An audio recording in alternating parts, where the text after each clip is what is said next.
Sir, Pradeep sir, I want to add one. ಇಲ್ಲ ಆ ಹುಡುಗಿಯರ ಡೈಲಾಗ್ ಹೇಳಿದ್ದು ಅದು ನನ್ನ ಸ್ಟೈಲ್.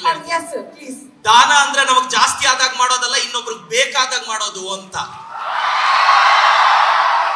ಪರಿಶ್ರಮಕ್ಕೆ ಬಂದ್ರೆ ಈಗೋ ಇಟ್ಕೋಬೇಡ, ಪರಿಶ್ರಮ ಬಿಟ್ಟೋಗುವಾಗ ಆ ಈಗೋ ಅಲ್ಲಿರೋ ಈ ಈಶ್ವರನ ಹತ್ರ ಬಿಟ್ರು ಜಸ್ಟ್ ಗೋ ಅಷ್ಟೇ ಅಂತ. ಹೆಂಗ್ ಓದಬೇಕು ಅಂದ್ರೆ ಮೊಬೈಲ್ ನಂಬರ್ ಬ್ಯಾಂಕ್ ಬ್ಯಾಲೆನ್ಸ್ ಹಾಕ್ಬಿಡ್ಬೇಕು, ಹಂಗ್ ಓದಬೇಕು. ಹೆಂಗ್ ಓದಬೇಕು ಅಂದ್ರೆ ಹೂ ಆರ್ ಯು ಅಂತ ಅವರು ಹೌ ಆರ್ ಯು ಅನ್ಬೇಕು. ಡೂ ಆರ್ ಡೈ ಗಾಂಧೀಜಿ ಹೇಳಿದ್ರು, ಡೂ ಬಿಫೋರ್ ಡೈ.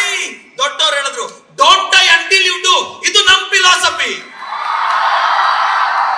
ಇದು ನಮ್ಮ ಫಿಲಾಸಫಿ. ದೊಡ್ಡವರು ಹೇಳ್ತಾರೆ ಏಣಿ ಹತ್ತೋದ್ ಕಷ್ಟ, ಕರೆಕ್ಟ್ ಸರ್. ಏಣಿ ಹತ್ತೋದೇನೋ ಕಷ್ಟ, ತುದಿಯಲ್ಲಿ ನಿಂತ್ಕೊಳ್ಳೋದು ಇನ್ನೂ ಕಷ್ಟ. ನಮ್ ಜನರೇಷನ್ಗೆ ಏಣಿನೇ ಸಿಗ್ತಾ ಇಲ್ಲ, ಕ್ಲಾರಿಟಿ ಇಲ್ಲ. ಇವಾಗಾದ್ರೂ ಕ್ಲಾರಿಟಿ ಇಟ್ಕೊಂಬಾಗ, ಇಲ್ಲಾಂದ್ರೆ ಲೈಫಲ್ಲಿ ಒಬ್ಬನ ಕ್ಲಾರಿಟಿ ಇರುತ್ತೆ, ಅವನಿಗೆ ದುಡಿಬೇಕಾಗುತ್ತೆ. ಇವಾಗಾದ್ರೂ ಗೋಲ್ ಇಟ್ಕೊಂಬಾಗ, ಇಲ್ಲ ಲೈಫಲ್ಲಿ ಒಬ್ಬನ ಗೋಲ್ ಇರುತ್ತೆ, ಆ ಗೋಲಿಗೆ ದುಡಿಬೇಕಾಗುತ್ತೆ. ಯೂಟ್ಯೂಬ್ಗೆ ರೆಕಾರ್ಡಿಂಗ್ ಆಗ್ಲಿ ಅಂತ ಡೈಲಾಗ್ ಹೇಳಿದೆ, ಕ್ಷಮಿಸಿ sir. Thank you so much sir. News first, ನಿರ್ಭೀತಿಯಿಂದ ನಿಮ್ಮ ಪರವಾಗಿ.